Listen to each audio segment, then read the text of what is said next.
standing 10 feet tall, standing 10. Above them all, standing 10 feet tall, standing 10 feet tall, standing 10 feet tall. Living in this world of inequality, just make sure you keep your sanity.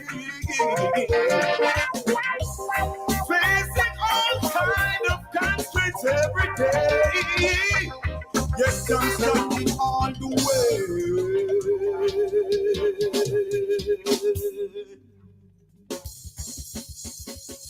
This is Fit FM. Fit FM 96.7. 96.7. Duncan Streloni. Small and medium-sized business owners, promote your business on Fit FM Business Ball Out. Call our sales office today at 876-377-3442 or 876-317-1991. Don't be left out. Promote your business on Fit FM Business Ball Out.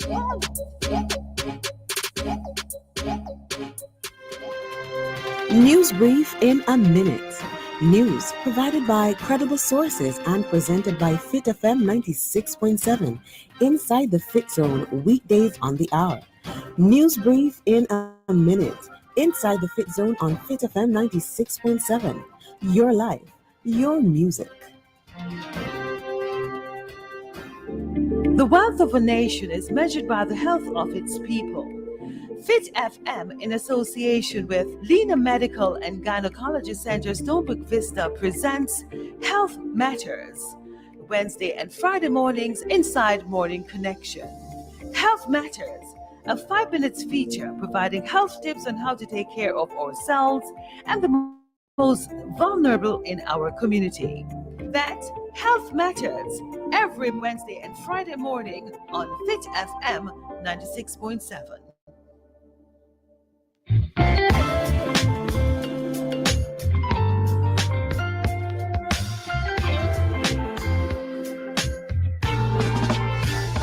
For 2 days, the 5 o'clock hour is hot on Fit FM 96.7, www.fitfmja.com. Your life, your music with Lady D, Denise Gomez, inside the zone. Catch me on Monday at 5 p.m. for the Monday Drive, keeping you in the know in the city you walk, drive, and reside. And on Friday, yes, at 5 p.m. for Center Stage, the platform where voices are heard and people connect. From abroad to yard, Trelawney, me love on you.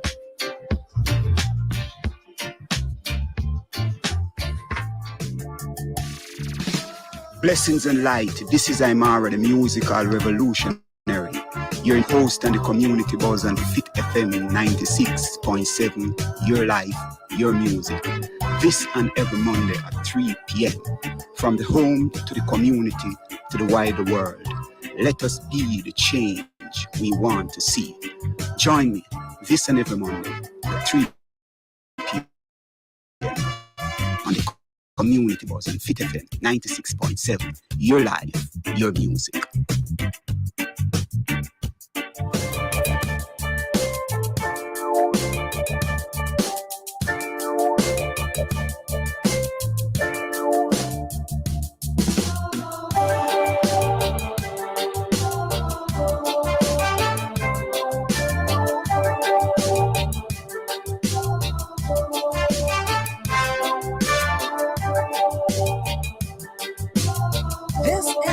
FM 96.7. Shalana's Radio. Your life, your music. Struggle goes on.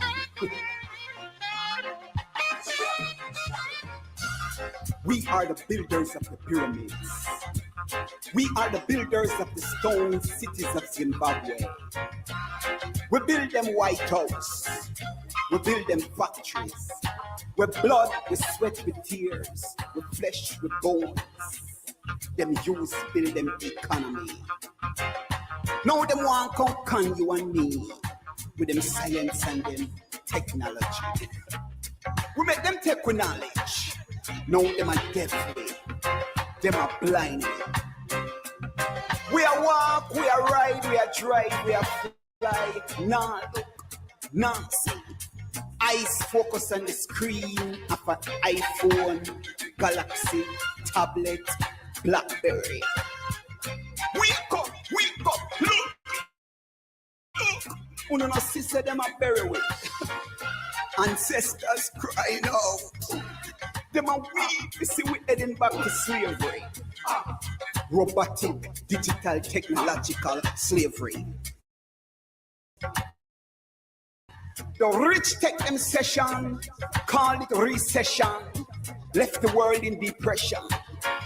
Legal and illegal drugs and alcohol on the rise, in dear interest. To our demise we patronize, now become marginalized, make fools seem wise, because we abide them lies and sell with light, prostituting our sons, daughters and wives.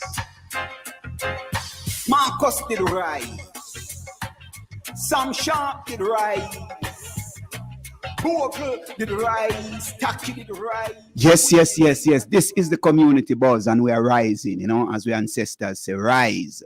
And we ancestors, they rose in those time. And we are here, and them say we must continue with the struggle. We don't see why we shouldn't, because we are in serious times, you know what I mean?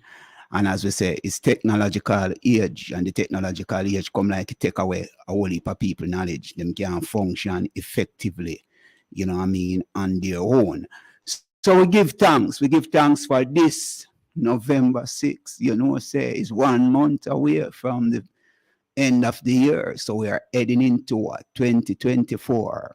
Seeing life and everything is just moving fast, you know what I mean? But it is infinitely beautiful, and we give thanks for the moment. This is Fit FM 96.7, your life, your music, and this is the community buzz. But I'm Mara, the poetic musical revolutionary, and we are smallcasting, right? And www.primal4k.com, and we are on www.fitfmja.com. Seeing? And we're also on the FM band, 96.7, your life, your music. We're here today. And we have a whole heap of things to talk about, but why? We see some things are going on in the world, and we have to wonder, how the world stands still and allow these kind of atrocity, genocidal act to be taking place. We're not hearing anything from the Roman Catholic Church. We're not hearing anything from the Seventh-day Adventist Church. These are powerful Christian organizations that rule the world. And I was looking at something just a while ago before I come inside here, and I realized over 10,000 people, you see body bags just line up. You understand? But I want to reflect, that these things, is not just now, the centuries of these kind of slaughtering and genocidal act. It happened to us. It is courtesy of us. If we check it deep, all of these things, started with us African. If you can remember, King Leopold II, who they murdered millions, over 20 million people in the Congos. See? And they are still in the Congos right now as we speak, killing and murdering thousands and raping and mutilating children. You understand? For what? Minerals like uranium, plutonium, coltan, cobalt, gold, diamonds, rubber, all of these things they are using. Lithium. See? All of these things they are there. See? Digging out and putting lives to waste. What a kind of wickedness that is taking place in this world. We are the voices of the people. We are the leaders. Always stand by and allow all of these things to continue without saying anything. You know what I mean? I'm not talking about mumble, but to say it forthrightly. We realize that true leadership die out, in this world. Remember, just a few years ago, and not too long, it's just in the 90s, apartheid in South Africa. Stop, and it continues right now. In Palestine, I want some people to do some research, and understand the root of all of this is the same set of people who enslave us as African, is the same set of people carrying out these kind of atrocities. Them set the order. Saying, go and research and understand what the Balfour Declaration is about. Yeah? From 1917, 1918, when that declaration established by a man named Arthur Balfour, sanctioned and supported by Wilson from America as a president, France, the whole of them are part of the whole thing.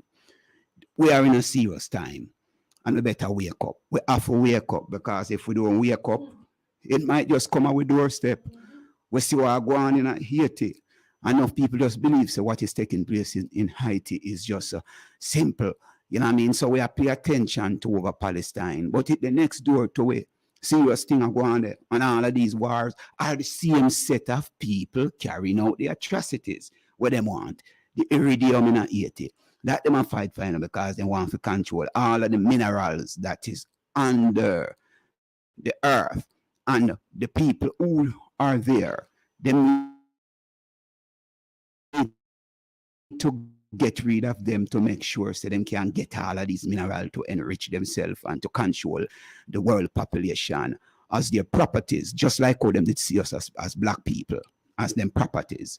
Well, whether you're black or white, to all these elite functioning, they want to have all the world humans as their properties, their personal stocks and bonds. And we must understand that. If we don't realize and wake up that these are the things that are happening to us as human. You know what I mean? When we talk about human rights, we have to look upon these things seriously, because all of these atrocities are against international laws. But what? Who are the designer of these laws?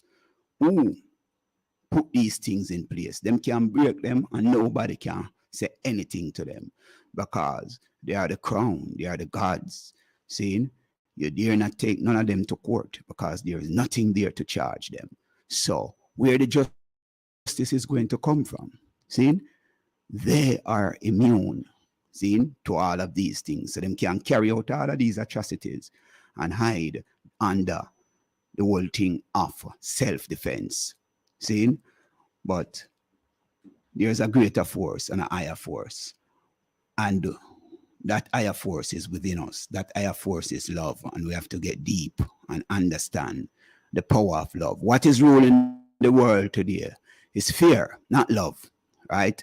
So we need to activate the light and the energy of love within us, that we can live a life of serenity, of peace, because of that we're there for. See, it makes sense. We say, well, go heaven, go live it, because heaven and hell is within us. And we have to understand that. You know what I mean? It is not a place outside here for you to go and live. You have to find that solace and peace, and generosity, love, light within yourself. And if you can't find it within yourself, then you are a tormented soul. You better know that. See, we have a beautiful program coming up, right? We are going to talk to attorney at law, right? Tova Hamilton, MP for Northern Trelawney. We're going to go deep, we are going to reason. We are going to talk politics. We are going to talk community development, you understand? And I'm so happy that she's here with us, you know what I mean? And people out there, I want for you to call in, ask her any question, and make a suggestion. And first of all, I want you to do so respectfully, right? Because she is our representative. And when we say our, I am saying our in the way that it is not about any partisan thing. She represents this constituency. She's the member of parliament, and the member of parliament represent all. When she come on, she can confirm if she really represent all still. See? But we there, make a bounce piece of music and come forward. Eh? Which one do we want?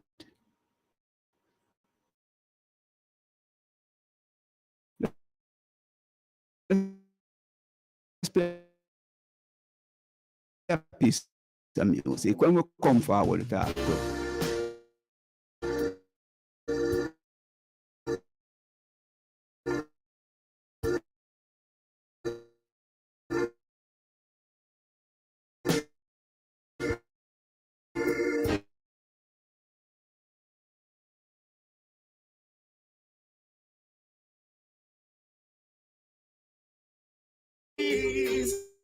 Mothers and children are starving daily.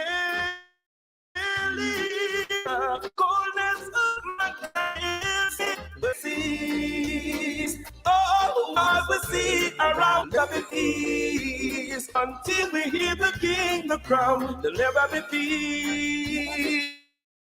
peace. All the wars we're facing now will cease. Your blood, we're about to drown. Hey, hey.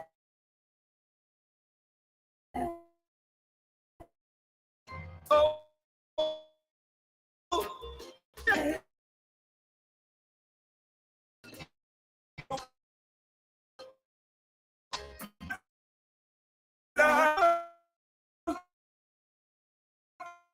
Yeah.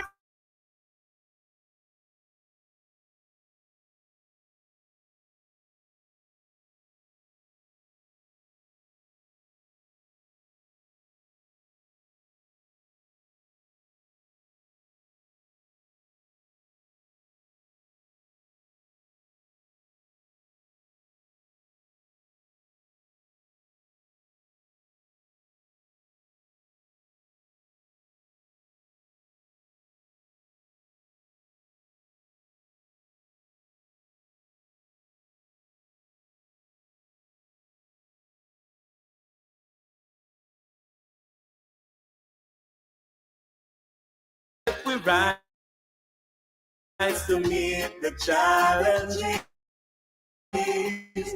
of the records of the past. Babylon may come out back for their queries. Where will it cease? All the while we see around, there'll never be peace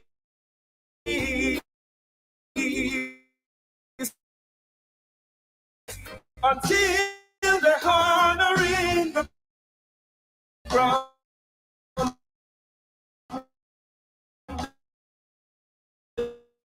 There'll never be peace.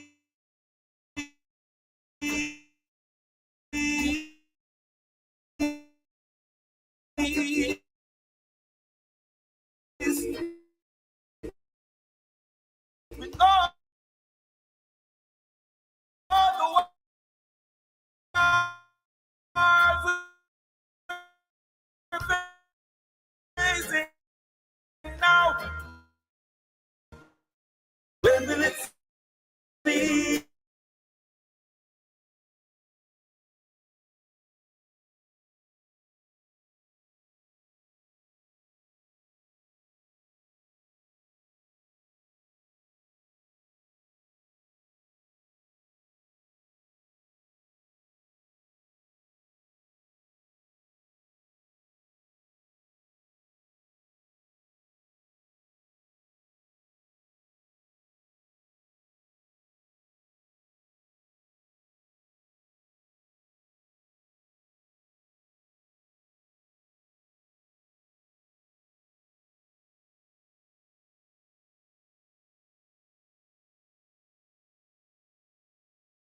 So here we go.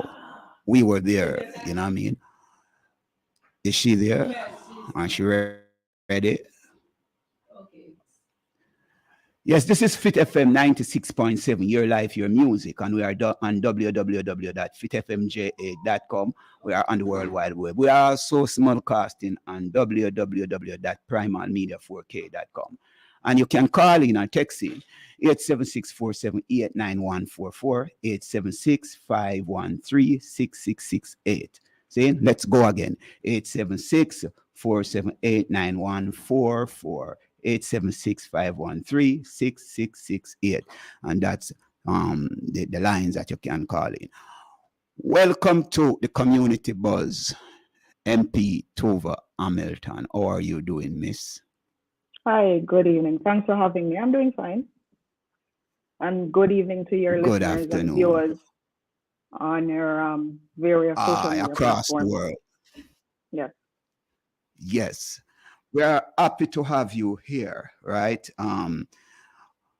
The first time I saw you, it was, and pay keen attention to you. It was at the Hague Agricultural Show. I was there. I am trying to remember. Oh, you if were? It is 2019 or 2020.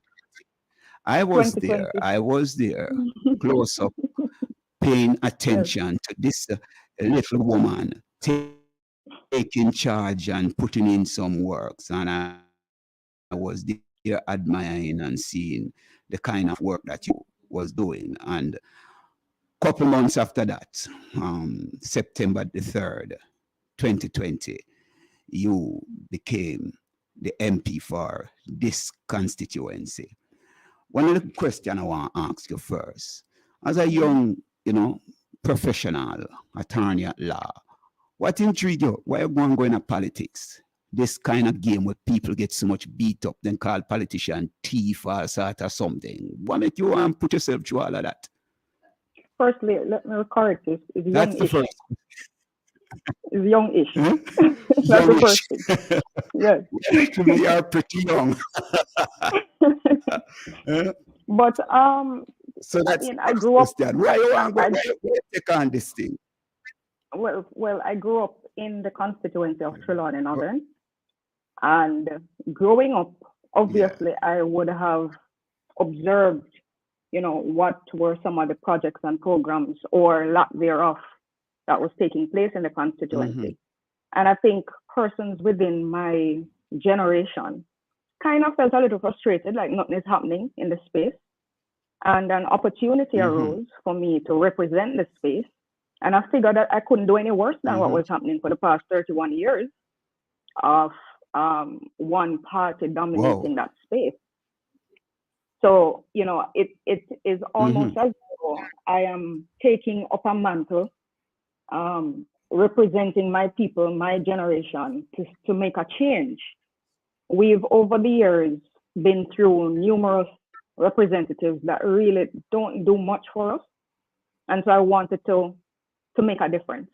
And I wanted to show people that something more can come from representation.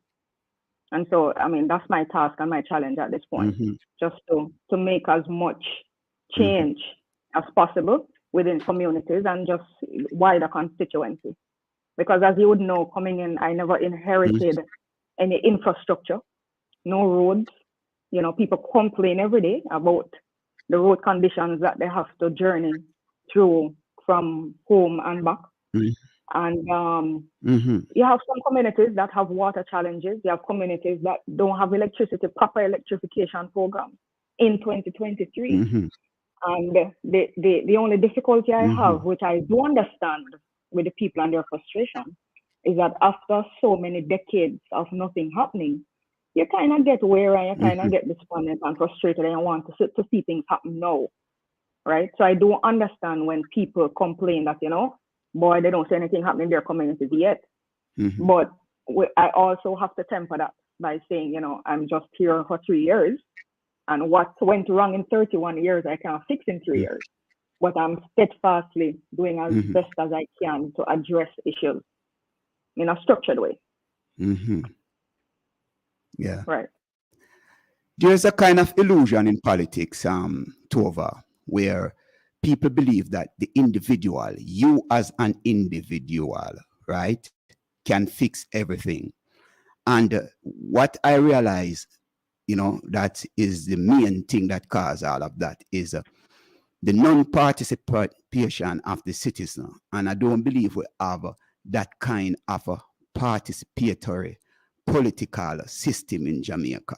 The culture of the politics is that once the MP win the seat, the MP must take on the mantle to do everything. Yes. See? And I must be in every community. I am asking you, are you facing that kind of challenge? I am. Yes. I am. So I'm expected to be in every community every day. And I'm expected to know everybody who has passed in a community. And I'm expected to attend everybody's funerals. I'm expected to assist in everybody's children going to school.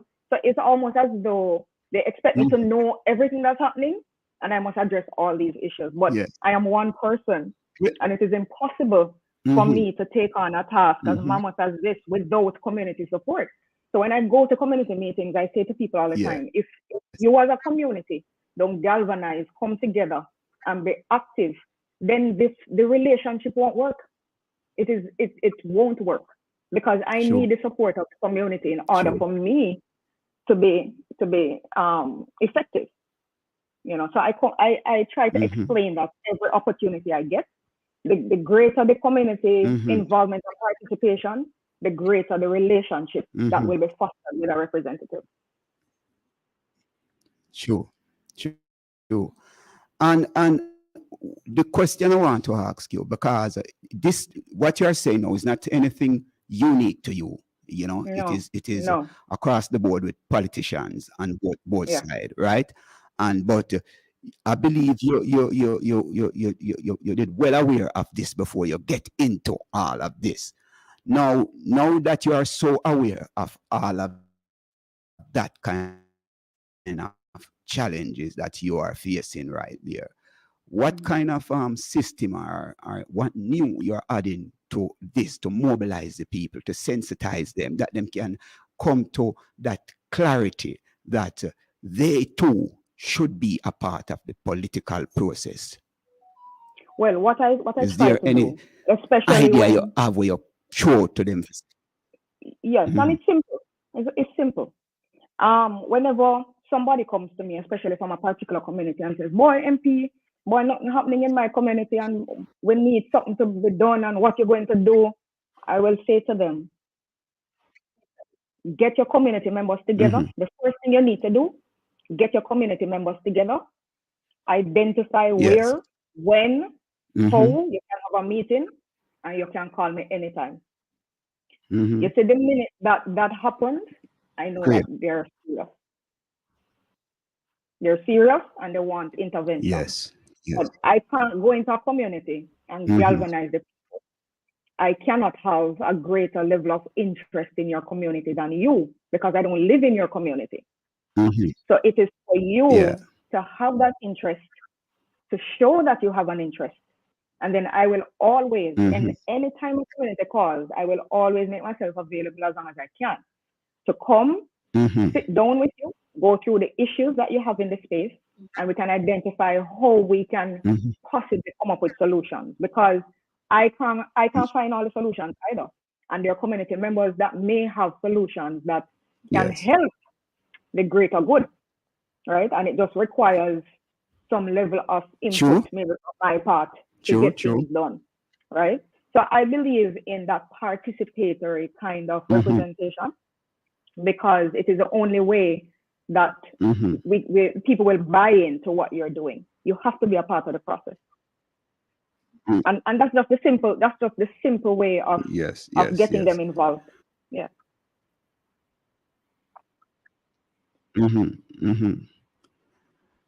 Now, I know that amidst all of that, amidst all the challenges that you are facing, you enter the political arena with some objectives. I want to find out from you, are some of those, how much of them you achieve are on your way to achieve? The things that you had in mind, say, when I become the representative of this constituency, I would like to do this, I would like to do that. Or All right. that working So- out. So as I alluded to this earlier, that I got a constituency with no infrastructure. So zero. Mhm. Zero. This means that I pretty much now have to build the constituency from scratch, right? That requires heavy Wow. resources, intensive, right? But my list, as you can imagine, is very long. I have a long list of projects that I would love to be able to check off as I go along the way. Mhm. Now, I will identify some of the projects I'm doing now. I will identify some of the Yes. projects I've done since I have been elected. I will identify some of Yes. the projects that are upcoming, meaning resources have been allocated, or I'm in the process of Yeah. identifying resources to execute, right? Then after that, you can tell me whether or not I've answered your question. All right, so we're going to go into them. So my Yeah, man, current you can. project, Yeah. Yes, all right. All right, Cause- my- all right. Let my me say current- this my- thing to you. Let me say this to you. yes, The platform this afternoon is for you, to express yourself. It's not about me, right? Yes. Cool. all right, no problem. So I'll go ahead.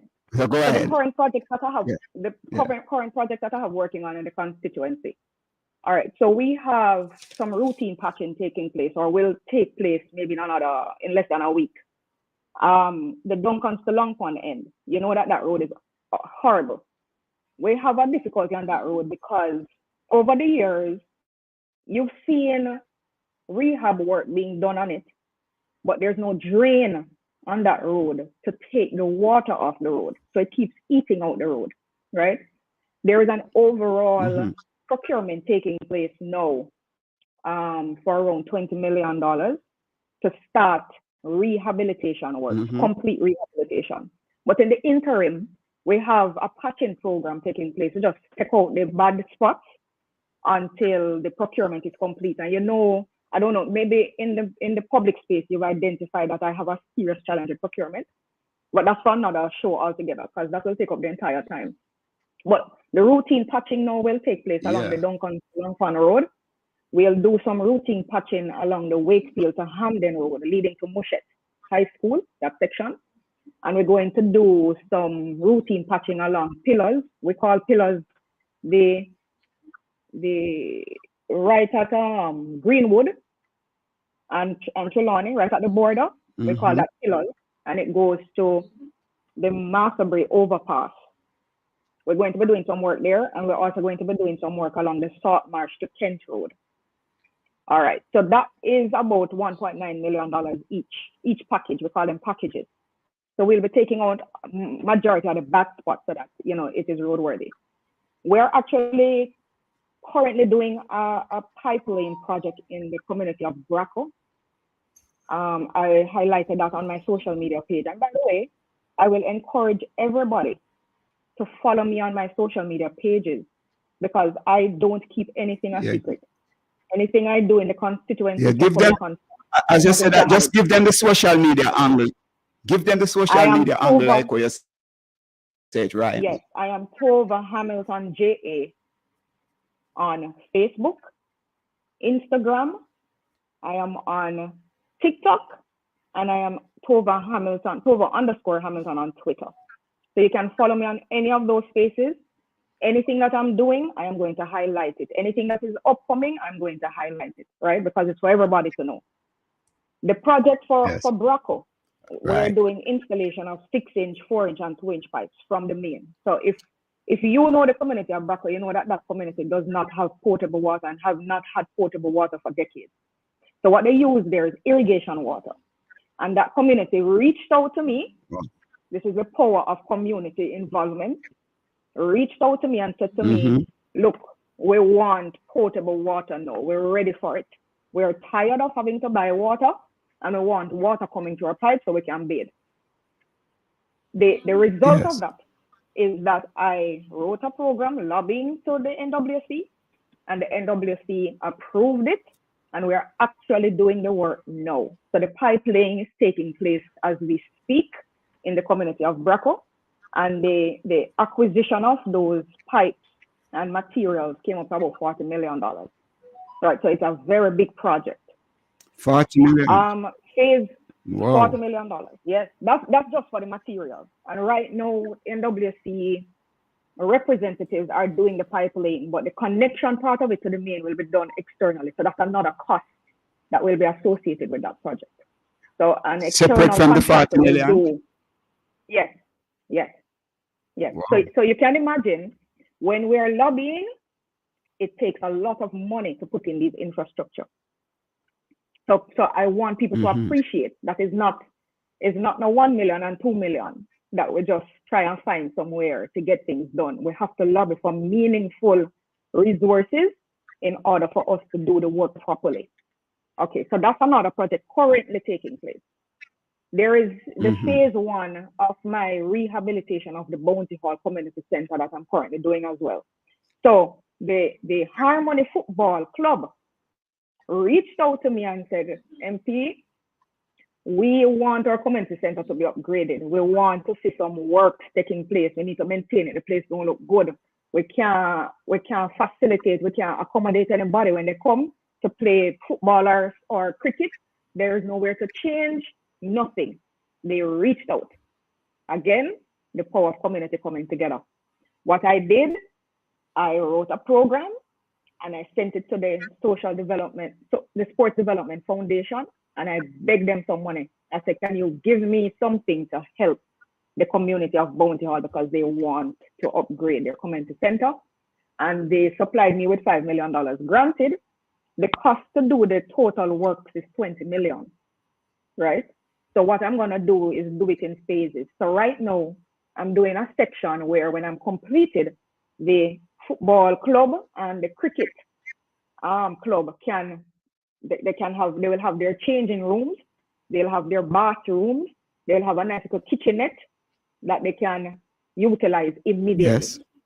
Phase 2 now, I will try to, and we did the roof of that section. Phase 2 now, we'll do the other side of it and try to get some more resources to improve the space. But right now, I'm very pleased with what we've been doing with the $5 million. We've been stretching it with the decking of the center, with the tiling. We're putting new windows, doors. We're going to be putting new toilet facilities, kitchenette, cupboards, all with the $5 million. So we're pinching it. I've also been updating the people on that project, and I'll also continue to update them. When it's completed, I'll show you what we've done to the area. So that's another project. Another project that is currently on the way is the Greenmount Electrification Project. Now, Greenmount is a community that has been, I must admit, I've lived in Trelawney all my life, and I never went over to that community until politics. I didn't realize the number of persons that lived in that community. More than 100 households, right? And that community has been around from the 1960s, and they've never had formal electricity. Never. They were told in the past that until now. Up till now. Until now, yes. So when I toured that community, the community members reach out again, the association, and say, MP, we want to come tour the community. We've never had an MP come and tour this community before, right? And I went over and I walked the entire community with the residents. And when I was completed, they identified to me what their issues are. And so I know that Greenmount they want land title, I know they want road, I know they want water, and I know they want electricity. So every community that currently exists in Trelawney, Northern, I know what their issues are.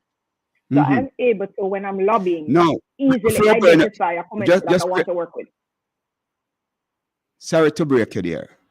You mentioned land title. So are you saying that community is an informal community, as what people would term it? I don't want to say squatters. No, it is an informal community, but I must admit that it is one of the few informal communities that has structure to it. So it is easy for the government to go in and do their surveys because of how they have utilized the land space. They've made it very easy for us to do formalization of the property. So it is owned by the SCJ Holdings Limited, sugar company. I've already started the lobbying, not just that community, but other communities as well, where people have been living there for 60 and more years, that have started the lobbying so that we can, at some point, hand over titles to these residents, because they've been on the land for long periods of time. And that community is one that over 60 years, very structured. Over 60 years. There are people there who were born in the community are now old people now, right? And so immediately when they reached out to me, I said, you know what? I'm gonna tackle the electrification first, because when I toured the community, they were able to tell me that persons died trying to put up wires to run electricity to their home. And that to me was the greatest risk. And so in order to reduce that risk, I decided, all right, the electrification, I'll do that first. And so I reached out to JSIF, and JSIF immediately responded and said, yes, MP, we will do what we can. And they did their procurement. The contractor went and did the wiring. What is left now is for JPS to go and sign them up so that they can be on the platform formally. And then we're going to have a formal ceremony to say Greenmount has lights. And I can't wait for that, because it's almost like a pet project for me. It's one of my baby projects that I definitely want to see finalized. And that is more than maybe close to $30 million in investment to that community. There is also the rehabilitation of the Belfield well. Go ahead, you wanted to. When you say 30 million, because nowadays me kind of when I say $30 million, I want to say which currency, because we kind of get confused in Jamaica when it comes to people using the term $1 million. I mean, so every and it is very serious, you know, MP. Yes. It is very serious when your country, you know what I mean, not using, you know, their currency and express themselves, you know, ourselves with the whole thing of our currency. To me, is losing your sovereignty. Every time you quote something, you quote it in another country currency. Okay, well, no, I don't do that. So every figure that I quote to you is in Jamaican $30 million is Jamaican. Yes, all right. Jamaican. All right. I will not quote US. All right. Not at all. All right. Great. So we also know that Bounty Hall has had a long-standing water issue. I mean, from before I was born, and I'm not young anymore. Yes. They've had a water challenge in Bounty Hall, right? What I've done is, of course, I did my lobbying. I even invited some private engineers to come and give me feedback, give me information, give me a report on what the actual challenge is for Bounty Hall in relation to them getting water, because a distribution is a distribution issue, really. But what we've been doing now, what the NWC has been doing, currently working on, is the rehabilitation of the Belfield well that is located around New Cargan site. Now, that well was closed down years ago because when we were into the cultivation of sugar, the actual cultivation, it affected the quality of the water, the underground water that was supplying that well. And so they had to stop utilizing that well to pump to homes, because people normally see turbidity coming through the pipes. So the water was always dirty. And so it wasn't prudent for them to utilize it. So they had to cut it years ago. But because we no longer cultivate sugar to that magnitude, it was decided that, all right, we're gonna test the well to see whether or not it can be reopened and rehabilitated. And we went through that testing phase. we found that the water is fine, perfectly fine for consumption. And so rehabilitation of the well took place. They've acquired a pump for the well. JPS was supposed to come now and do their electrification of the well. And I'm hoping that very soon we can make an announcement that Bounty Hall will no longer have a water challenge. So these are some of the things I want to tick off of my list. So there is also the rehabilitation, first phase 1 of the Friendship to Wakefield Road. So the Friendship Road right now is probably one of the worst roads we have in the constituency. Outside of those that are dirt tracks that we have to definitely construct. The Friendship Road is awful, and I'm the first to say that it is bad. It is worse than the Matabry to Bounty Hall Road. And so late last year, the Prime Minister had announced a $40 million program, Jamaican. And what I did was to split it in two between Friendship Road and Clarkstown to Kinloss Road. So those two projects now are pretty much on the way, almost complete in the first phases. And so the Friendship to Wakefield Road has had a little facelift. From the square, we took it down to almost the entrance to the primary school. Now I know the rest of the road is bad, so what we're going to try to do is grade it off as best as we can. We're going to do some drain cleaning activities in the space, and then we're going to try and grade it off so that the people can have something to drive on until we can complete it. And when I say until, I mean as early as April next year, because I've put the other part of that road on the $40 billion SPARK program that should start in April. So the resources are already allocated to it to complete it. So it's just a matter of time. The Kinloss Road. Yes. Yeah. I traversed that road, that Wakefield to Friendship, and I am telling you, I don't know how much money I'm going to find for really fix that, because it's really terrible, you know what I mean? Especially pertaining to the draining system, you know? So an assessment was done for the road, and it requires over $100 million to fix it, including drainage. Whoa. So $100 million. Right. So you can imagine me putting 20 on it. I mean, it's almost a drop in the bucket, but for me, it's a start. And when the people see that I've started something, at least there is hope that something more will come. And I want to provide them with that hope that I have not left them out in the cold. I am going to address the issue. Right. So sometimes we have to give people hope as well. And so I spoke about the Clarkstown to Kinloss.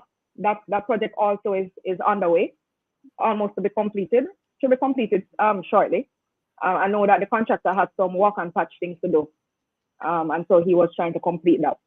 So those are some of the things that I currently have going on in the constituency. Now I will go into things that I've done in the past. Recently, and as far back as me coming into the constituency as MP. So we've done public Wi-Fi. I've applied and gotten approval, and there has been execution of a public Wi-Fi in the town of Falmouth. So people know that when they go into the town of Falmouth, you can actually go online, you can go on the Wi-Fi and can utilize it.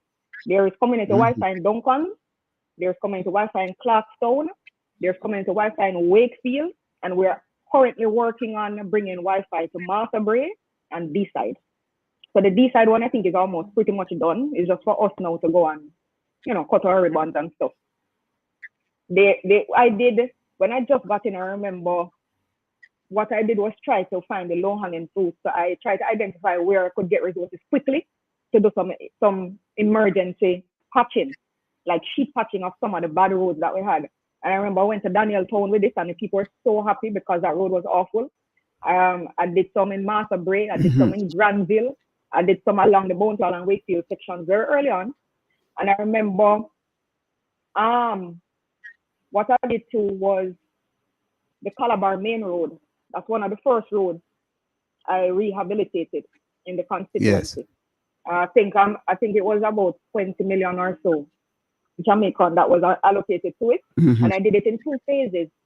Yes. So the first phase, and then the second phase I brought from the railway to Jacksontown leg, where I did some work along the Brampton Primary School because that road was awful as well.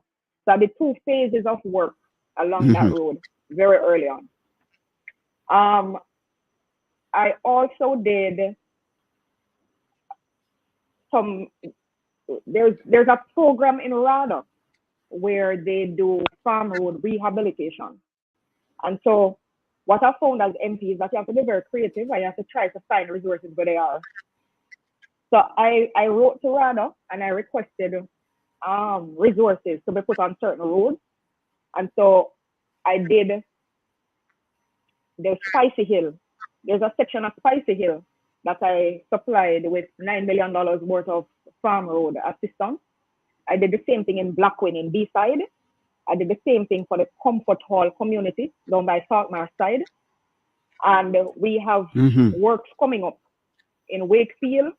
And I made some submissions for this year for some other roads. I'm not gonna say them yet because I don't want to say them and then they don't come on stream at the time when we want them to. And then the people get antsy.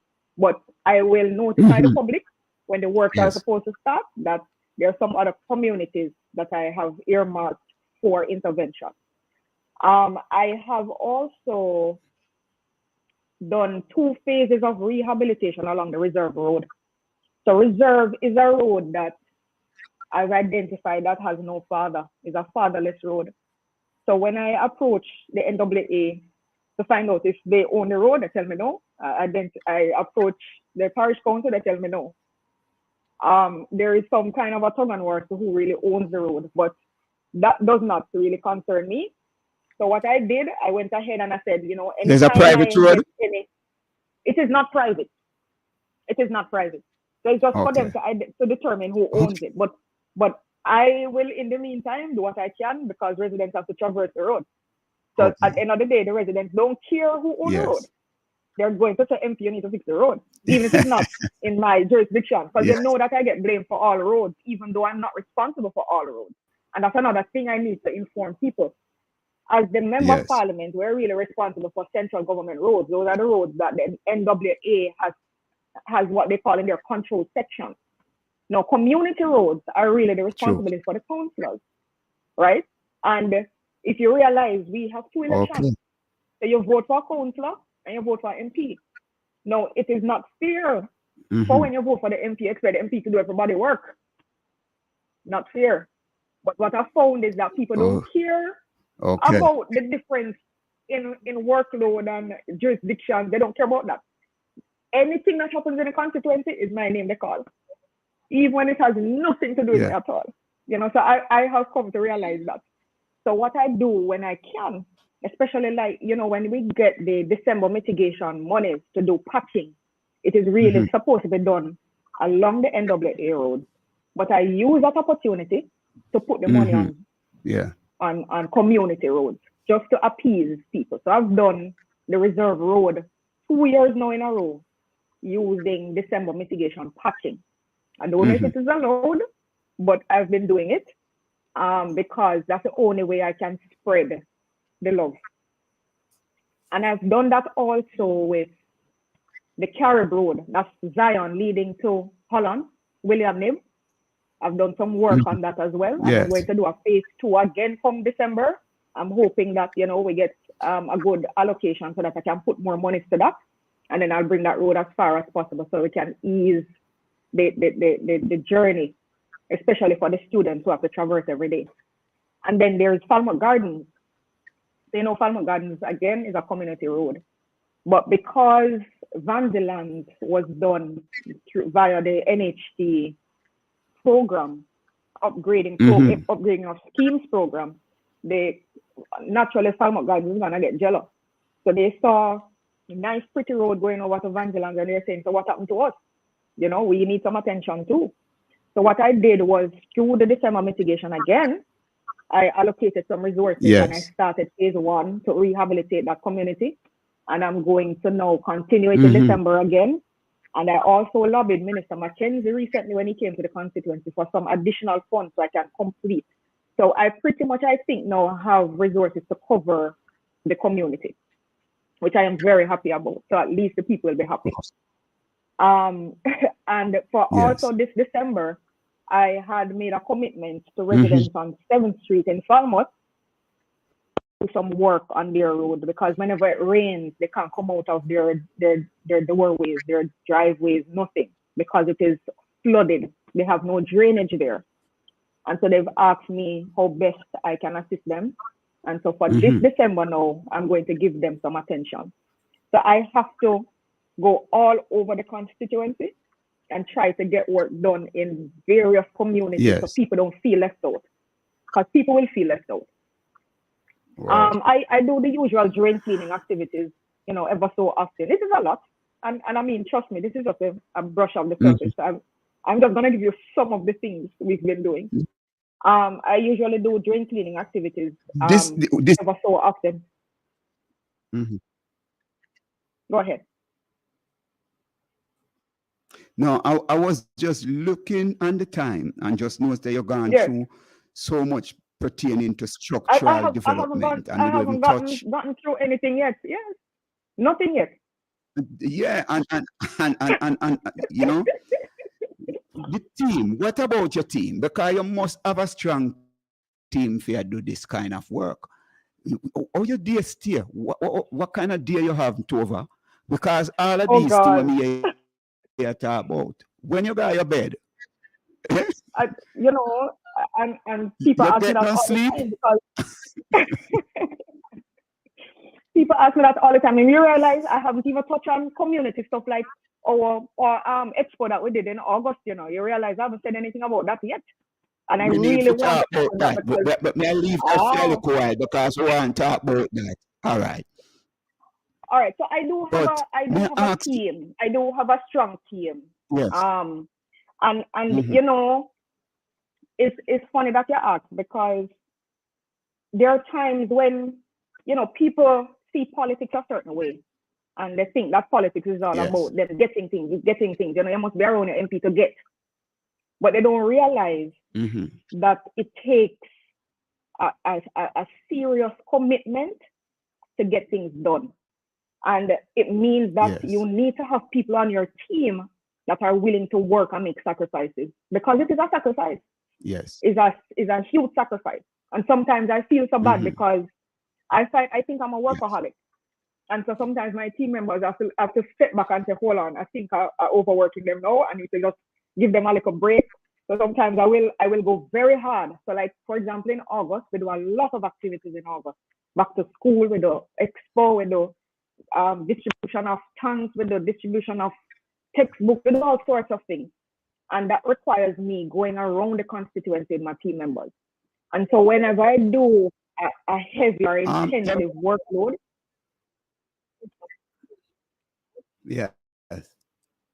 I try to give them a break. We have a caller, and we have a caller, and we just want to hear the question from this caller. No problem. How are you doing, Mr. Patrick Beckford? Hello? Hello. Good afternoon, sir. Your voice sounds strong. How are you heat? I am very strong. It's a nice warm day in the state of New Jersey, but I'm a born Falmoutian. And good evening to MP Hamilton. How are you, my lady? Good evening. I'm fine, thank you. Yeah, she's hearing. Go ahead. I know this name Ask very her well. the question. She's hearing. Ask what. The question. Let me start with a statement, because there's a thing in. I know she's spiritual. There's a thing in the Bible that says, "Uneasy lies the head that wear the crown." So you demanded the crown, Madam MP, and you got it. And first of all, that I disagree with you, because I'm a historian when it comes to the constituency of North Trelawney. And you said for the past 31 years, and you came up with a mess. And one of the things as a builder, you always have to remember the foundation. The foundation, this constituency was ruled since independence by the party you represent as a member of parliament. And if we can go in history and talk about what was the thing that in 1972 we inherited. Madam MP, the William Knibb Memorial High School that you went to, for example, you just spoke about the Falmouth Gardens that you talked about. I mean, if you remember or know the history of the constituency, to bash the past 31 years, and you compare it to what you received in your new role as member of parliament since 2016 or whenever you took over. I think it was 2020 during COVID. 3 years ago. Yeah. It is apples and oranges here. So I hear what you're doing, and I applaud what you're doing. But my issue is that don't bash what you inherited. You inherited the most recognized and developed town in the Caribbean. Falmouth is the #1 town in the Caribbean that is sought after. The amount of housing, etc., etc. So yes, I understand what you inherited, but we're just a country with 60-something years of independence. So when we talk, be careful how we bash the past. But my question to you is, one of the vexing points, 2 points internationally, as Imara mentioned about the global, the global disruption that is happening, especially in Israel. Your government that you represent, this declined, and they're very, very coy in talking about they were absent, they weren't there for the vote. But right now we had over 100,000 Palestinians genocide by Netanyahu and Israel. And yet we are silent, a country that developed from slavery. We saw genocide. So my question to you on that, MP, is what is your thought, MP, not the government, what is your thought on the process of so many people being genocide, children, over 4,000, the last count, being killed because of certain things? The second thing I'd like you to add, as a North Coast and the tourism sector, also apartheid is in practice in tourism in the North Coast. What are your vision to challenge these issues? All right, Mr. Beckford. MP, you can answer the questions if you. Yeah, I know that, because that is really not appropriate in this setting. But in any event, I will say to Mr. Beckford that if Trelawney Northern was as developed or was given the attention that he claimed it got over the years, I wouldn't have this amount of work to do. I wouldn't. I would be now trying to build on an infrastructure that was already in existence. I wouldn't have to come and be building roads and giving water and giving light. If it is, this tremendous work was done in the past. So for me, you may say it, but on the ground, the people don't feel it or see it, unfortunately. In relation to the atrocities taking place in Gaza, I think that is a national issue, and we all know that the discussions are being had in the national space in relation to it. I can't speak for the Ministry of Foreign Affairs. I can say that it is very unfortunate what is taking place, and I do agree that it really should not be happening anywhere in the world. But if you realize we've become almost numb to each other's pain, because we can localize it as well. We see things happening next door and we do nothing about it. So if it is that we Yes. ignore our immediate neighbors, what do you think is going to happen nationally and internationally? You know, so we need to care more about each other. And I think that is why we're having the level of crime that we're having, or the type of crime. Because when you look to the type of criminal activities, it is husband and wife, brother and sister, all kind of domestic related killings are taking place. And it's difficult to police that. You can't go Yes, into here in somebody's Jamaica. home and police them. Yeah. So if this is happening here and we can't manage here, you know, we can't say to each other, don't kill your brother, don't kill your sister. You know, when it reaches Gaza and Israel, that's a whole other issue altogether. And I do agree that it is wrong. Any kind of Yes. genocide of any race is wrong. You know, we've gone through our struggles Yes. as a black race. So we don't expect, you know, And we're this still thing happening again. and we are still going through it. You know, We are when we still say going through it. gone through, And remember it seemed like too, something in the yes, past. We are still right, and going through remember it. Yes. too that when the black race went through slavery, just as what's happening now, people ignored us. People ignored us, you know, and it happened for centuries. Yes. So we're And talking as though as this is we- as something new. It is not. It is very unfortunate, but that's how the world is, and we're very selfish as people. MP, I don't want to go over this, so because if we go over this, so now we are going to miss out Forget on the some real. other things that we want to talk Yes. about. Mr. Beckford, I thank you. Yeah, I thank you for the questions you asked, and I thank you for, you know, being passionate about your town, Falmouth, because you're a Falmouth man, seeing.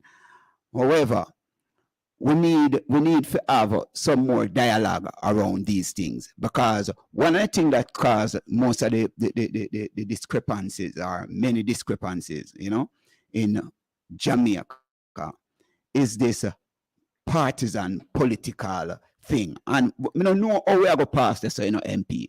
You know, we need to pass this when we are deal with people life, because it's people life. When me sit over, I don't see GLP, you know, I know say represent the government. But yeah, if you drop down on the road and I see you, I'm not going to say I want labor right that are the MP that are ones comrade over there. So I see a life that is very valuable or invaluable. You know what I mean? That we must protect and take care of. And there is where we want to carry the I agree with you conversation. now, Imaro. You know? Yes, I agree with you because that's how I operate too. So Yeah. so when people come to me, Yes. I am the MP for the entire constituency. When people come to me and say to me, Of course. MP, I need help with so and so, I don't go to them and ask them who you support or who you vote for, or that is not my business now. My concern is that the Yes. person gets help. So that's how I operate, right? And anybody that goes to my office knows that. As a matter of fact, the very admin assistant I have in my office know that he cannot ask those questions. Because when people come, they come for support. And I deal with people. Great. Well, I am happy to hear that from you, because that is one of the things that me realize why we stuck and we just are going in a cycle. We can't go forward because one party out of power, what was there where you're supposed to continue, something happened, it just, you know what I mean? Don't the continuation of some project not just shelf, you know what I mean? And we can't live so as a country because it's scarce resources that being wasted when you operate that way, and we already don't have enough. So we cannot behave that way, you know. And I believe the dialogue among us as people, and I'm using the word people in you know, because it is much more important that we look at each other in that light than along partisan line, because that Yes. is a serious issue that we have been facing over the past 80 or nearly 90 years since Agreed. we don't call it universal adult suffrage, and we need to Agreed. go past that now. MP, Agreed. Yes. you talk so much about structural development. Make we look on the development of the human resources. Mr. Beckford mentioned about apartheid in the hotel industry. And it's something that I've been looking at as an entertainer, as an artist, and I'm a part of an organization named the JFMAU, and we understand what is taking place in the hotel. This is not something for you, I believe it's more the culture minister, but he made mention of that. So we just want to touch on the whole aspect of the development of the human resources, and how we utilize it to the development of our country, rather than something that is being exploited by outsiders, and it seems like we don't have any rights. You know what I mean? We don't have any representative, especially in the hotel industry. We hear a lot of cry coming from there, where foreigners are replacing locals when it comes to work and these things. Well, I'm not, as it relates to foreigners replacing the locals, I think there is a policy in place to prevent that. The cries I've heard more than anything is just maybe the conditions under which people work in the hotel industry, which I believe that, again, I think people need to come together. I think we take for granted what collaboration can do. So I will hear isolated voices, but I've never heard a collective come together to say, these are the issues we are having. We are lobbying on behalf of everybody. What can the government do to intervene or to assist? I think it would be more structured, because I've heard, over here somebody say one thing, and then over another side somebody may say something else. But imagine somebody wanting to lobby on your behalf and just getting piecemeal information. There must be an organization or a body that comes together and identifies what the main issues are within the tourism industry, so we have a greater picture of what is really happening, because everything is anecdotal. Right? Until that happens, it is very difficult, because even for me, I mean, I would love to be able to get up and say, my constituents are having this challenge, that challenge. But I would love for there to be structure in how we advocate, so that there is seamlessness, in how we advocate and how we respond. I do think there is power in numbers.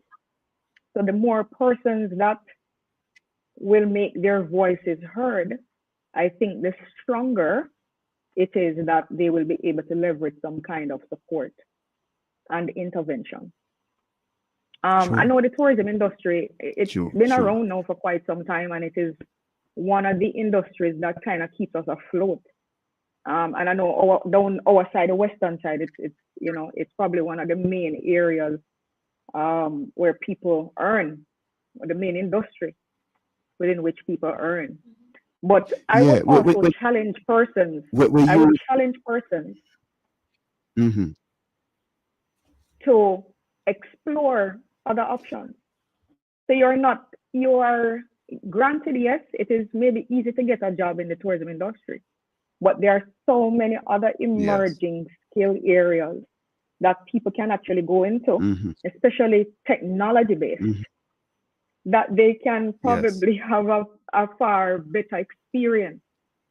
I think sometimes we're afraid to explore, or maybe we are not opening up these sectors enough to our young people for them to be aware that these new and emerging skills exist.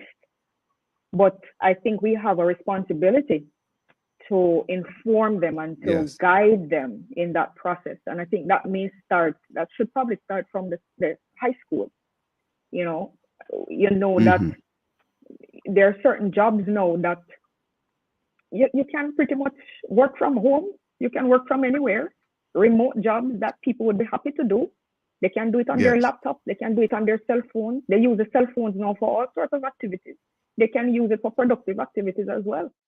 So it is for us to introduce them to it, but also it is for them to have the interest, to want to do something more to. So the hotel industry, the tourism industry, it can be a stepping stone to something else. You don't have to stay in there. If it is something that you have a passion for, fine. But there are so many other options now that people can explore. That I don't see why people would sit in a job that they're uncomfortable with. Maybe because sometimes when you get people don't want to push the envelope. Some people are afraid and fearful of change. I know that as a country, as a people, we're fearful of change. But sometimes we have to just push the envelope, for us to find something new. Yeah, that's true. Julia, any message there, because we are communicating with other people. Any questions? Mr. Beckford made his comment already, because I told him to call. Let me see now, and let me see. Persons are mentioning Clarkstone to Duncan's, that road. Duncan's to Clarkstone. MP mentioned that.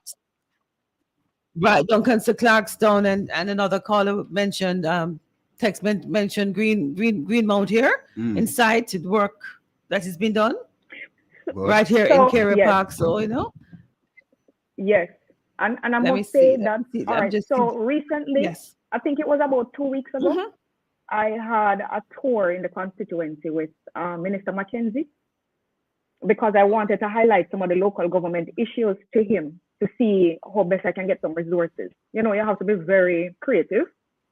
And so I invited the minister down and I toured some communities with him. And I must say that a number of things came out of that that we'll be exploring and we'll try to implement.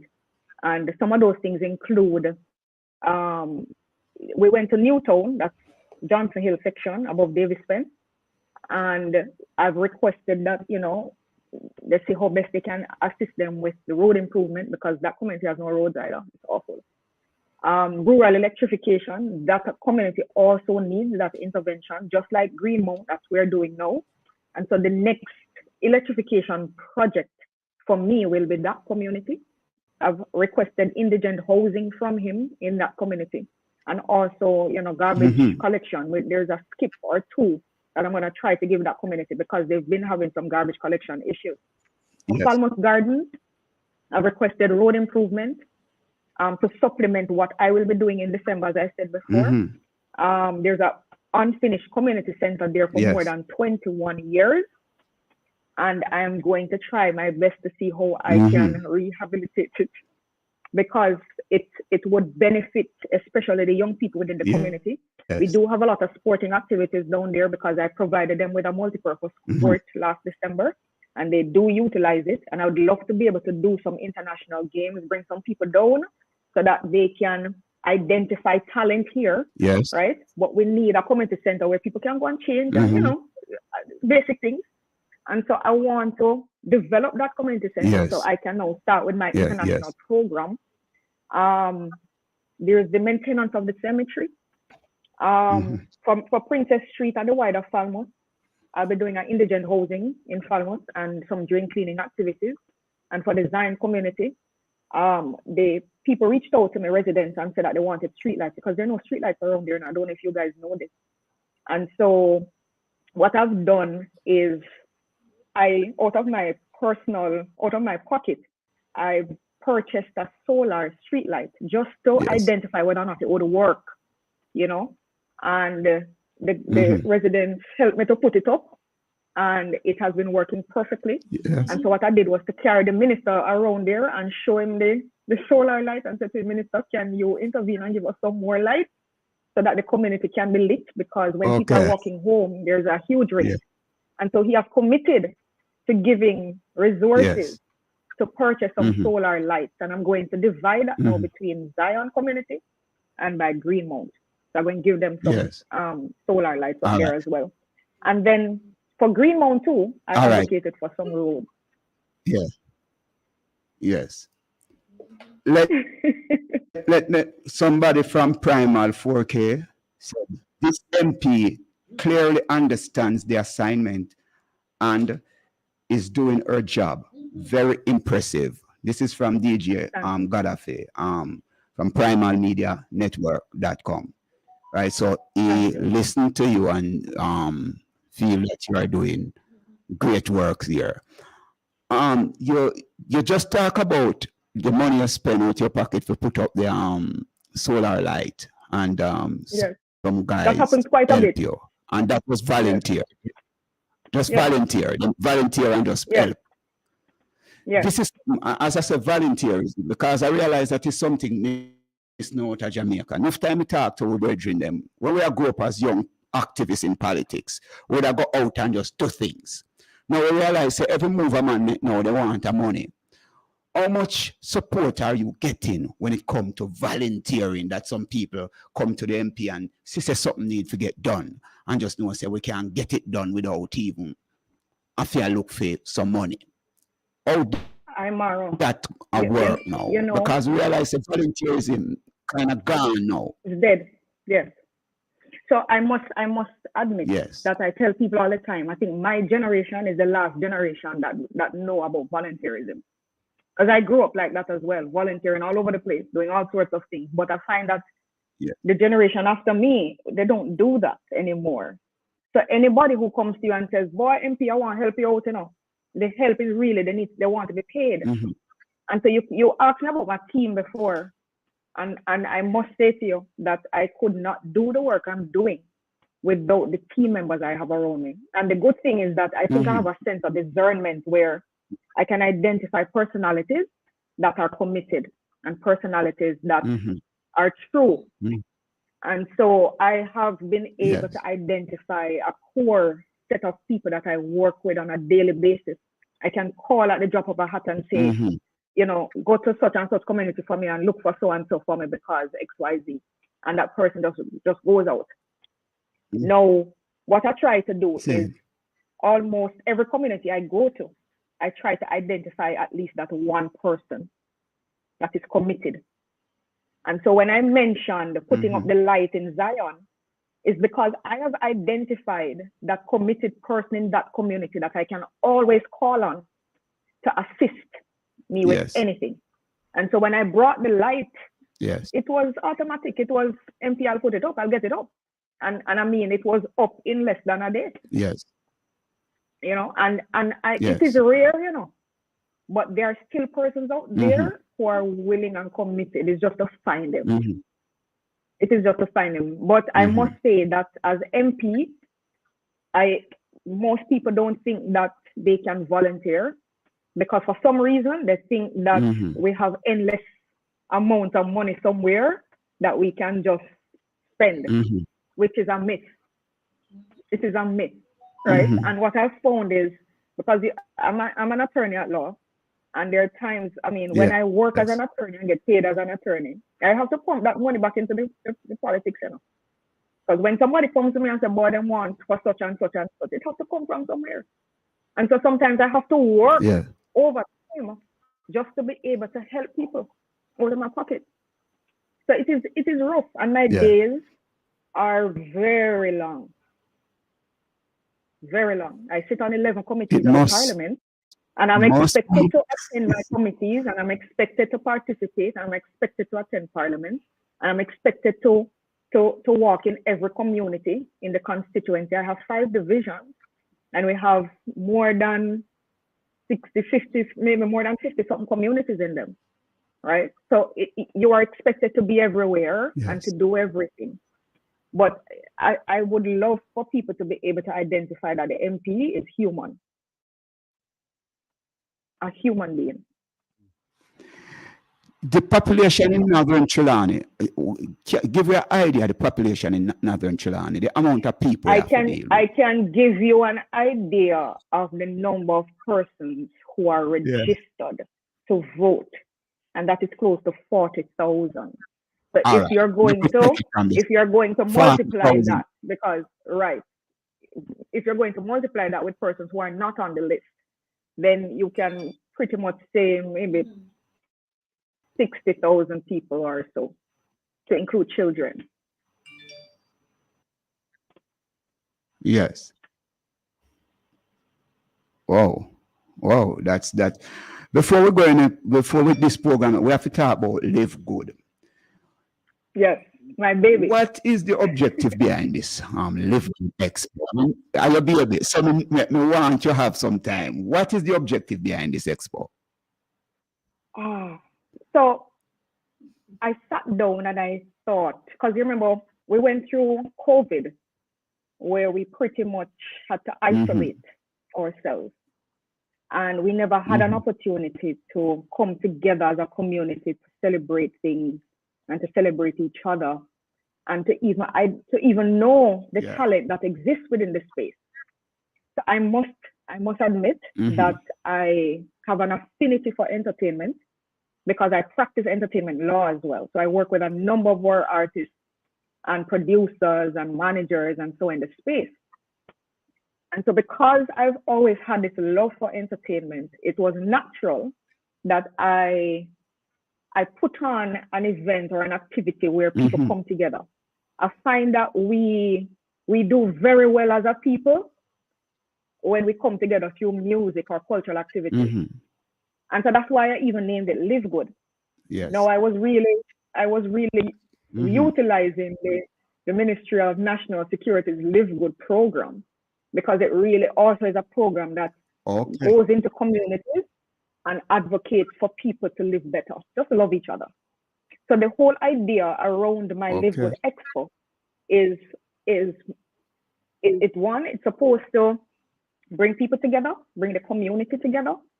It's supposed to identify the talents that we have, showcase the talents. I'm sure a lot of people didn't realize that we have such talented visual artists in the space that could paint something within the period of time that we were there and get it sold. Mr. Fabian Thomas, I don't know if you remember him, but he spent the day painting, and it was a wonderful piece of artwork. And even since then, he has reached out and he said to me, you know, we have a group of artists that really want to do some work with you. So I'm willing to work with them as well, to do something more, to take more from this. And the different sectors I'm willing to work with. And then remember too, we have mini and micro businesses within the space that most people are not even aware of. Yes. We have our Rising Wines. We have somebody there that developed their own wines, and it's sulfite free, and they have some wonderful flavors like sorghum, banana, lemongrass, and so on. A lot of people are not aware of that. And so for me, I wanted Trelawney Northern to be aware of the resources that we have, of the talent that we have, so that we know that we can be a force to be reckoned with too, you know. We don't have to always be looking on the outside. I don't know if you realize that outside of the main act that I brought into the space to perform for us, everybody else was local. Everybody else was local. Our marching band, our dancers, you know, our local artisans, everybody. And so I wanted us to pretty much celebrate each other. And through that celebration of each other, we can live good with each other. It is something that I want to continue. I mean, it was a headache putting on though, you know, I must admit, but it was well worth it. We know how event works. We know how it is to put on events. Yes. But you know, I love the challenge anyway. So will it be an annual thing? This is something I want to find out, because the reason why I ask, you know, I was there and I observed. I performed and Live Good, right? Yeah. And I observed much, because I love to just sit back and observe, you know. People were there selling all kind of things, as you mentioned, you know, I mean, craft, and, you know, it was just a vibration. The cane man, the man where I sell jelly, the chicken man, you know what I mean? To bring people in that space with the word creativity. And the creativity is not just the performing arts, but culinary, all the art forms were there, and this is something that we believe can do so much outside, as we were talking about tourism, that we need to have our local people, the kind to live good, don't take that slight, because as I said, it put us in a space that we can communicate with each other and hold our vibes with each other and keep the community spirit. It's just that we need to do it more often. When we take a lot of resources and you have to mobilize people, to get it done. But something like this, if otherwise from the annual event, but like a space where some monthly thing can take place, whether through poetry, because a lot of spoken word, we realize the Falmouth lacking that kind of space, and we hope that is something that you can work on, So to be honest with you, the idea, was to do individual industries up to good, meaning it would have been an amalgamation of things, of cultural activities. But my idea, really, I'm hoping probably next year I can do it. So like maybe every once in every month, I would highlight a different area. So I would, as you said, poetry. We could have a poetry night or a poetry session. We could have a musician session where we just have musicians come and play. We could have a comedian session where people come. So like once a month, there's an activity that people can look forward to. And then that would now lead up to a Live Good where everybody comes together and it's an amalgamation of everybody. So that was my idea that I really wanted to do. But, things didn't work out that way. But I'm hoping that it is something that I can do going forward, because even Miss Bev, I had reached out to Miss Bev just as I won in 2020 because it's something that I wanted to start. But then because of the COVID, I was not given that go ahead because they didn't want people to gather. And so a lot of things, intervened in that. But for me, that cultural aspect of it is very important, because I find that we're losing our culture because we've become so westernized. The United States has taken up our culture so much that there's no intra-generational cultural activity taking place where people remember what used to happen in the past. We no longer have certain cultural activities taking place. And, the young people don't know certain cultural things now, because that generational transmission no longer exists. And so a Live Good would really help to bridge that gap. Yes.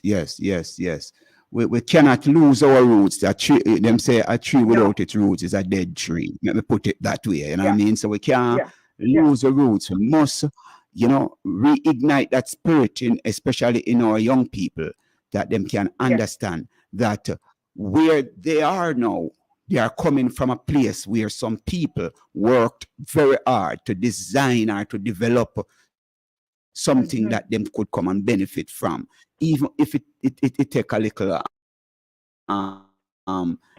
diversion to something else. But you must remember the roots where it is coming from, and we need to talk about this, the whole thing about this whether monthly, acoustic vibes, because recently I was having a discussion with one of my musicians, and he was complaining about that the music industry is becoming a dying industry, where, so many people who are trained musicians, those who come out of Edna Manley, when we look what is happening in the international space, we see where the European Reggae Association, complaining that they can't play local act and such like. So it seems like most of our local artists very soon, based upon even the cost of work visa and all of these things, if maybe soon don't have any work outside because the international community seem like they want to lock a lot of us out of that worldwide industry. Our culture is being usurped. That's what's happening. Yes. That's the word. That's the right, and we the practitioners, a lot of us must take responsibility for what is happening, Yeah. MP, And to be honest with you, yeah, I know. I have so much more that I would love to say, but no man, me not watch you have the time, No, you hit the nail on the head Yeah. in relation to our culture and reggae. As I say, I have an affinity for our industry, our entertainment industry. And so I do what I can in my little part, my Yes. little corner, to try to assist the industry where its structure and formality is concerned. Because you find that even some of our artists, that they don't appreciate even the formal aspects of, getting a contract signed, ensuring that you own the rights to your True. music, things like that. And so it is difficult when externals probably want to come and engage you. They don't know who owns a particular song. And so they just leave you alone because they can't bother with what can possibly come through lawsuits, right? But also, we true. are allowing our culture to be usurped, or music, or everything, because we have not taken control of our culture, our industry. We really need to put a stamp made in Jamaica on this to say this is ours. Nobody else should be able to take it away. Yes. If it is you want to utilize it, it must be monetized, and that is how now people can earn through music. People can earn through IP. But this is a whole other different discussion that we can have in relation to entertainment, because it is a passion of mine. And we have our local artists in Trelawney, so that, want another thing, but should know what comes in the industry. It is not just having a song on the radio. You have to actually know more than that. You need to know how to earn. You need to know how to protect yourself. And so these are some of the things that I would really love to promote of a Live Good experience. And I would love for Live Good to also become a tourism product. So people from all over will know that we do this thing every year or whatever, and say, all right, I'm looking forward to coming and experiencing Trelawney. True. And Water Square is a historical spot where we can, utilize. Yeah, so yeah, it is beautiful. MP, I'm not gonna make you go and ask you this. After you go through all of these challenges, it is rumored that you are not going up again. Will you go up again? Are you planning to contest the next general election? Why would I undertake all of this work? Right? I have lots, as I said to you, the amount of projects that I have coming on stream. Everything cannot be done in one term. Why would I go through all of this effort just to leave the people hanging? Cannot do that to them. In 2020, when they voted for me, they said to me they wanted a change and they want to see things happen. And we are showing people that things can happen. And I cannot afford to leave them hanging. I cannot afford for them to lose hope in a system. I have a responsibility to ensure that Trelawney Northern becomes the model constituency that it can be. And so I will definitely be contesting the next election, because I have too much work to do. And the people of Trelawney. Okay, good. Go ahead. So the people out there who spread the rumor, want to hear now. They must know. They must know why they're spreading the rumor. They must know why they're spreading that rumor. She's not going anywhere. She said she needs to complete the projects that she started, and she wants to make sure she finish it in 3 years thing, from 2020 to now, when I remember part of that was COVID. Time, so you have to take out that COVID and that's period, why, right? Yeah. You see, may I go say something where I go really wake up Hansness? A lot of people in Jamaica, them always refer to Lee Kuan Yew. See? Lee Kuan Yew from Singapore. Yeah. Yes. But them miss out one aspect of the thing. Lee Kuan Yew ruled from about 1959 up to the 90s and broken. See? Now, that's a government who could continue with whatever them not deal with. Now listening to you now with all of these projects, boom, somebody come and lick off your foot and you are no more the MP. What happened to those projects? Still, will you be there nothing happened. saying to that new person? No, but this is what we are saying. But unfortunately, our politics doesn't operate that way. So, and that's unfortunate, and that is why you mentioned. And this is what we are saying. We can't.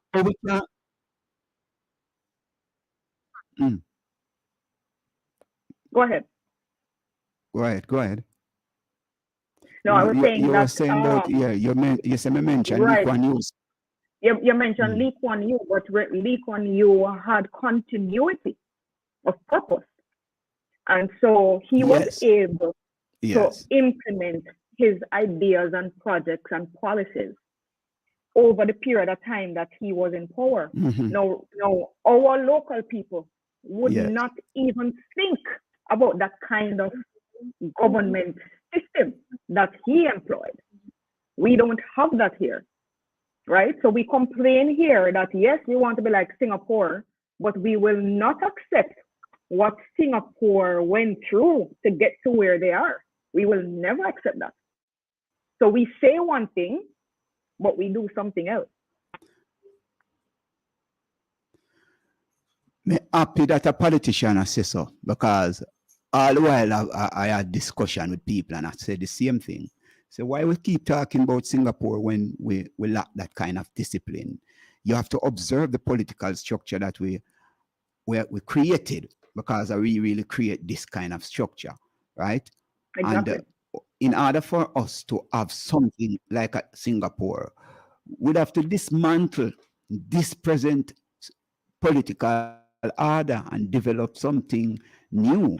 You know what I mean? Whether create a coalition government or the like, to develop the country, not just the structural development, but most importantly, the human resources, which I believe is vastly underdeveloped still in Jamaica right now, because we can't just train people for go work in the hotel industry. We need creators, we need builders, we need engineers, we need people who can really feel good, not for runway, but live a Jamaica and feel happy living in them country and will work till them even dead, so. Yeah. And importantly to Aymara is that we also have to create that environment for people when they decide they're going to take on these new skills and new areas. They have to create that environment so that they can actually be productive too. And I keep saying, sometimes I wonder, when all people complain that, they want this and they want that and they want to see this kind of development, but then they're not willing to work towards it. It's discombobulating to somebody who wants to make a difference, but then when you are trying to make a difference, you are being told, no, don't do that.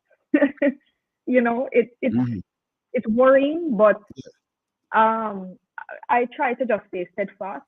If you realize I try to be very focused on the things that I'm doing.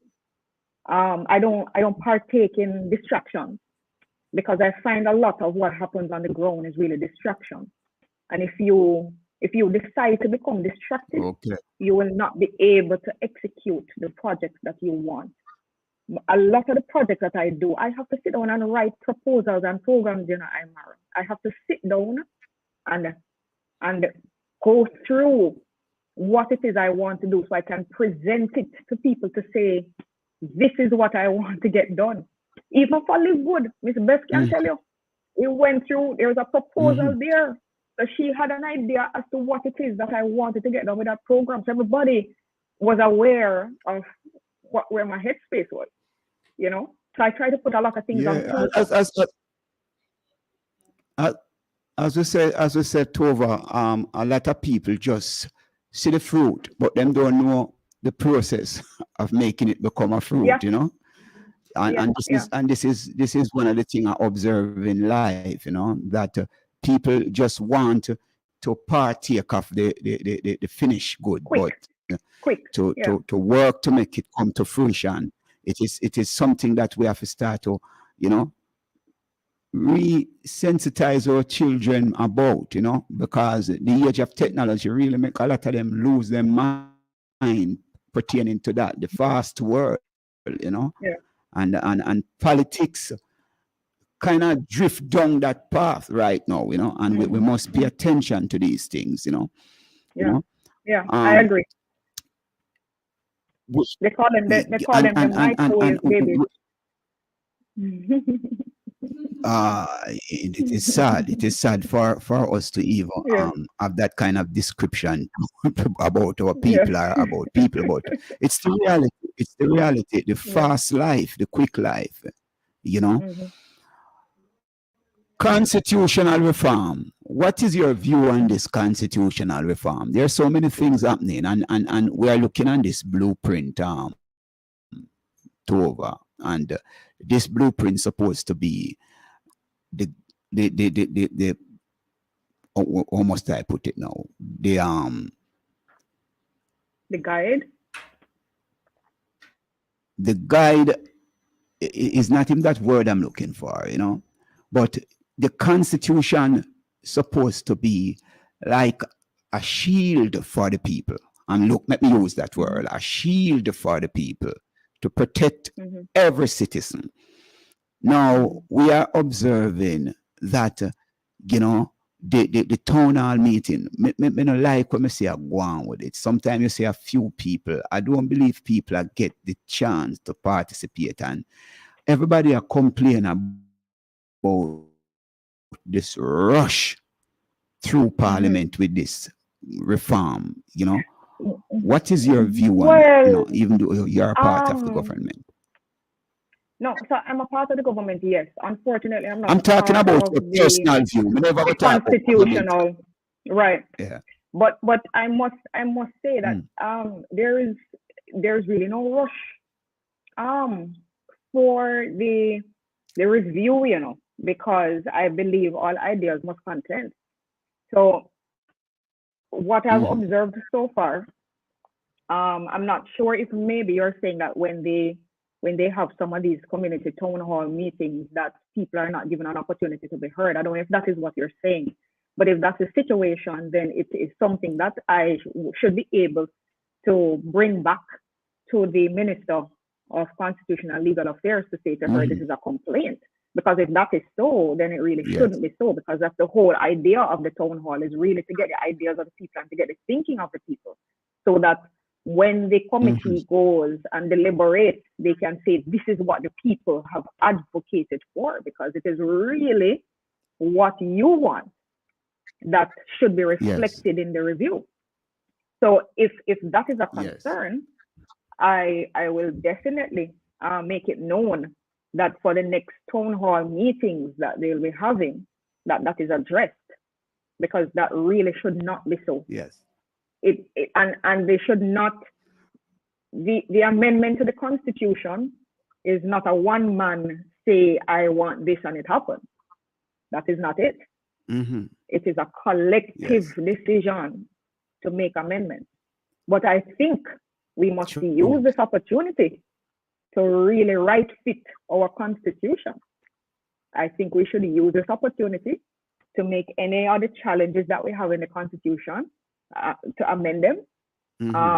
You spoke about, I mean, these are discussions that we probably need to have in the future, but even how we operate as a government, there are certain things that I think, well, personally, because this is not a government, I'm not speaking on behalf of the government, no. But for me, in terms of efficiency of how government operates, I think we need to be able to identify some of the loopholes and fill those gaps, because we need an efficient government. We need a government that when you're supposed to execute a project, it is executed in the shortest possible time, and it is executed, not that we're going to be reckless in how we procure, but that, we have systems in place that make sense. And also that, reporting is also another area that I think we need to probably delve into. I don't know if it is something that they'll be reviewing now, but personally, I believe that it's something that we should look to in the future, even have a discussion around. I don't know if people even care, but how government reports is, for me, a major issue, meaning government employees reporting to, who is in charge, things like that. There is a kind of ad hoc system that we have that doesn't really work well, but that's for another time maybe.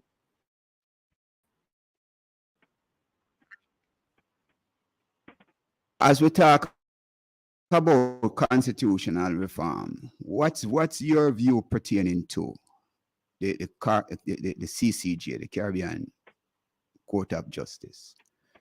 We have spent so much money. We are a part of it, yet we are not utilizing it. We just talk about what is taking place in Gaza. We still hold on to a system that, to we, is one of the most oppressive system. We're not sure we no respect, and we still try to spend money for hold on the Privy Council. What's your view on that pertaining for us having our own court system and trust ourselves? I want to ensure that this view is Tova's view, because my view will come from a background of law, right? As an attorney, I have a view. Now, my view is, I can't speak for government, but I must say that as a product of CARICOM, because I studied law in the Caribbean, studied law in Barbados, I have a high level of respect for our judiciary and our judicial officials. I think we have very brilliant judges within the region. And I think we have a brilliant system. Now, yes, it is a new, young system, but it is a system that is growing from strength to strength. And I think we can build on that. We are already allocating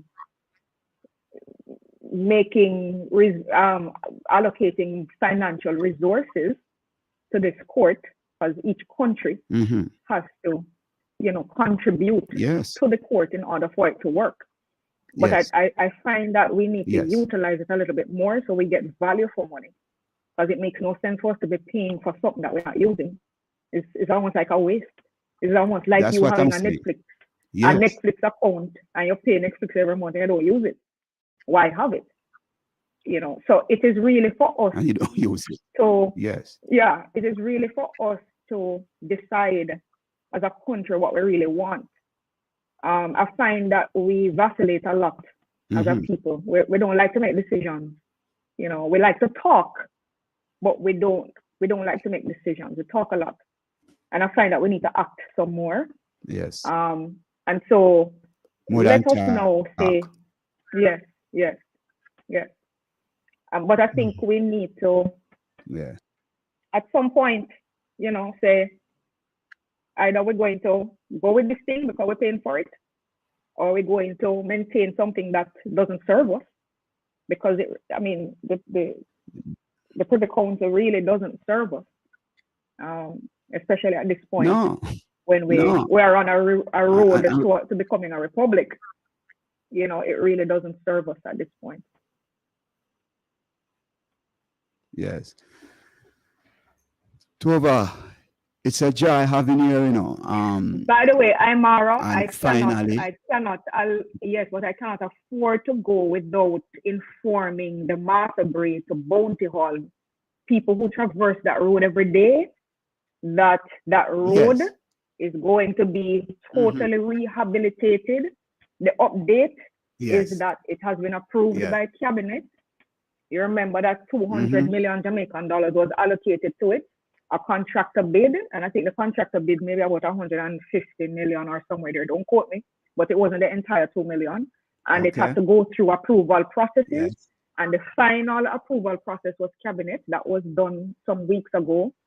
The contractor, however, that has the project has 3 other projects being undertaken currently, And so they are waiting for him to complete. I don't know if you realize that Jacksontown to Albertown is being done now in South Trelawney. The same contractor is the contractor that won the bid. So they want him to complete that work, which should end in December, hopefully early December. And then he'll start our project. So the Master Brae to Bounty Hall Road, it is coming. I made a commitment that I would have fixed the entire Falmouth to Springvale, Falmouth to D-side. I did Wakefield to D-side first. I did a section of Master Brae to include some drainage because we had to reconfigure that road. And then from there to Bounty Hall, we're going to be undertaking that. I'm hoping that we can start it in December before the end of the year. And then the only other part that will be remaining is from Bounty Hall to Wakefield, which is, it's not as bad as the first leg, but that also now has been submitted for a part of the SPARK program. So in April, that section will also be completed. So the entire road, I made a commitment, and I am delivering on that commitment that the entire roadway will be done, and I'm sure the people will be happy. So I couldn't leave here without updating you guys on that road specifically. And remind the people about your social media handle again, that them can reach out and see what you are doing and participate. So yes, it is Tova Hamilton JA on Instagram and on Facebook, and it is Tova_Hamilton on Twitter, and you can find me Tova Hamilton on TikTok as well. Yes. What about your personal office? What about your office? So my office, the office is in Duncan. I'm also trying to put offices in different divisions. That's a plan of mine, so that people don't have to travel all the way to one area. So I'm trying to locate a space in Falmouth. I have I've located a space in Clarkstown, and I'm trying to locate a space over by the Wakefield side. So as soon as I get all of those together, but it takes resources, so I have to take my time. Yes. But the plan is that everybody within the divisions will have somewhere to go. But for now, there's the Duncan's office. You can either go there or you can call 219-8720, 219-8720, and you can make whatever requests you want. Or you can email TrelawneyNorthernMP@gmail.com. So for those persons who don't necessarily want to drive all the way to Duncan, they don't have to. You can email, you can phone, or there's WhatsApp on that phone that you can also send messages to. So we're highly accessible. Right. See that? So when you can say the MP is MIA, missing in action, right? We make sure reach out and share work. Good God, man. People work hard, If you don't understand even how to run a house, enough people can't run a house. But just will take on 80,000 people life if you get up every day or I call you. I don't know how to do it, but it's in the middle of the night. They know that, man. I understand the struggle when it comes to politics. It is really stressing. I hope you are somebody who don't depend on that list that we are talking about. Pertaining to. We see one of the MPs resign. I don't know. I don't even know if that exists. Those who don't file their statutory declaration. I hope you are not on the list. Well, I filed mine. I've been filing mine. So the MP. Okay, all right, because I've been filing. With the amount of work that you are doing, you need to make sure we have every continue, okay? All right. All right. Thank you. Tova, it is a joy having you here. You're a good sport, and we will talk again. Certainly we'll talk again. Yes, the next time you come sit inside, I have January. More. I'll definitely try to. But I have so much more that I can say that we've done. The station is so me go call you next time. The station is in your constituency. You need to know Fit FM. you know what I mean, and I to know know where where it it is. is located and come and just hold a I vibes with know. us. I've You know been where it there. is? Okay. Yes. All right. Okay. Okay. All Yes. right. Great. Yeah, man. Alrighty. So take care and thank you for having me. Yes. And thank you We're to happy your to have you, viewers and your sister. listeners. You know what I mean? And, Yes. you know, keep safe, Yes. Yeah. Love. Thank you. Yes, this is the Community Buzz and Fit FM, and we just had a deep discussion with our MP attorney at law, Tova Hamilton. It was a great vibration. People, I want the item to know, just keep in touch. You know, don't stay away, you know. Politics is not a easy game. I'm going to tell the item this. Politics is not a easy game, you know. And you might see an individual put up themselves to represent you and you're ready to tear them down, but you don't know the magnitude of work that they have to do. You know what I mean? So get out there, understand, educate yourself, you know, and be a part of the process, because politics is not about the individual. Politics is about your community, you know, and you must participate in the process if you want to sit in work, you know. Politicians are not shaman, you know, are shamans who can sit down and just feel, say, something going around there. So, you know, we don't need to talk. You know, it's just like how we have this program and we say to people, call in, voice your opinion, you know. But I guess more people feel like them can sit down on them phone and look and, you know, just a gaze away. But it is very important. It is very important for us to communicate and play a role, play a part in the development of yourself first, your community, and by extension, your country. You know what I mean? That this little island in Jamaica, where we boast and big with beat up with chest so much about, that we, every single one of us, see it as something that we are all shareholders and we must, you know, contribute to the development of this great nation called Jamaica. This has been the Community Buzz on Fit FM 96.7, your life, your music. I am Imara, the musical revolutionary. We'll see you next strong, you know, for another program. More and bless up the man them in the market again. My brethren Shango, Mr. Lyons, man, you know, this beautiful lady, me call her. When me call her, me give her a name. Because I tell you, this lady, she don't easy at all, you know, she hold me one day.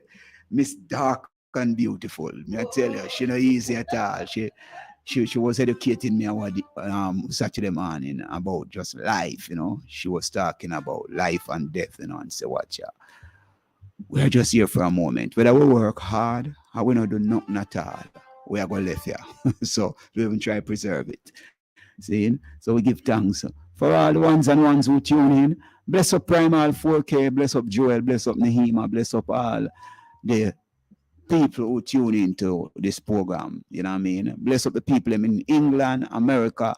Enough thanks to you, Mr. Beckford, you know, for your contribution. You know, it is very important. Well, let us work together to build Jamaica. One love. I'm Imara out. Community Buzz.